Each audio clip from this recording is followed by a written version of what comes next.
ஒரே மாதிரி இருக்கும் இரண்டு குழந்தைகளா ஒரே இடத்துல பார்த்தாலே நமக்கு ஆச்சரியமா தான் இருக்கும். ஆனா ஒரு கிராமத்துக்குள்ள எங்க பார்த்தாலும் இரட்டையர்கள் இருந்தா எப்படி இருக்கும்?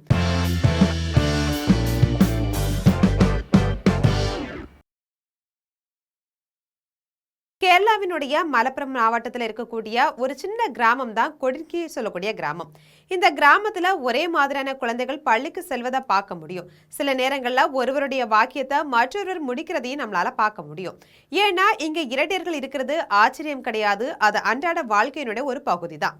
அதனாலதான் கொடுங்கின்னு சொல்லக்கூடிய இந்த கிராமம் உலகம் முழுவதுமே ட்வின் டவுன் அப்படின்னு பிரபலமாகி இருக்கு. இந்த கிராமத்துல சுமார் 2000 குடும்பங்கள் வசிக்கக்கூடிய நிலையில நூற்றுக்கணக்கான இரட்டையர் ஜோடிகள் இருக்கிறதா சொல்லப்படுது. மேலும் இங்க 1000 பிரசவங்களுக்கு சுமார் 42 முதல் 45 இரட்டை பிறப்புகள் இருக்கிறதாவும் மதிப்பிடப்பட்டிருக்கு. இந்தியாவினுடைய சராசரி ஒப்பிடும்போது இது பல மடங்கு அதிகம்.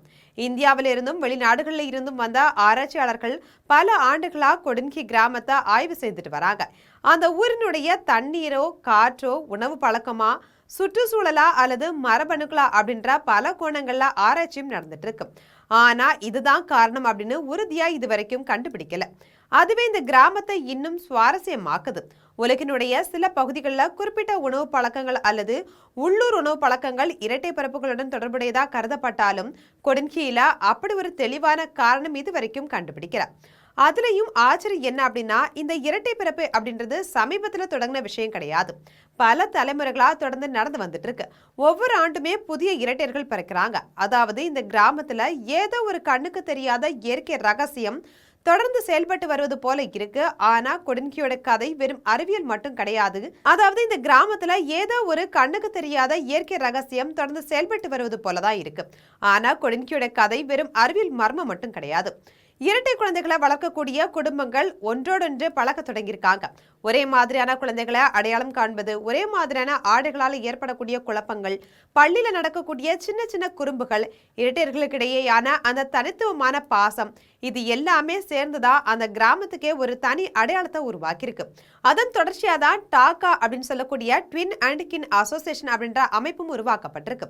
இந்த அமைப்பு இரட்டையர்களுடைய பதிவுகளை பராமரிக்கிறது மட்டும் கிடையாது, குடும்பங்களை ஒன்றிணைத்து சந்திப்புகளை நடத்தி இரட்டை குழந்தைகளை வளர்க்கக்கூடிய பெற்றோருக்கு ஆதரவும் வழங்குது.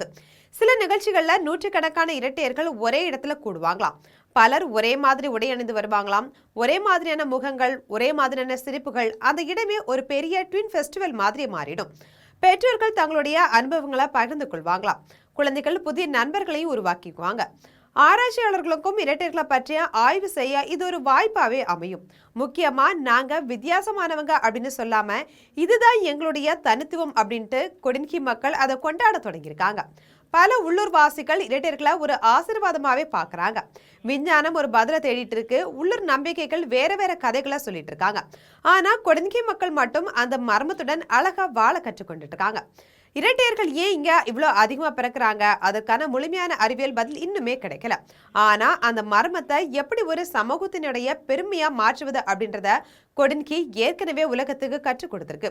ஒரு கிராமம், நூற்றுக்கணக்கான இரட்டையர்கள், பல தலைமுறைகளா தொடரக்கூடிய ஒரு மர்மம், அதை சுற்றி உருவான ஒரு தனித்துவமான சமூக அடையாளம். இதுதான் கேரளாவினுடைய கொடுங்கி கிராமம், இந்தியாவினுடைய பிரபலமான ட்வின் டவுன்.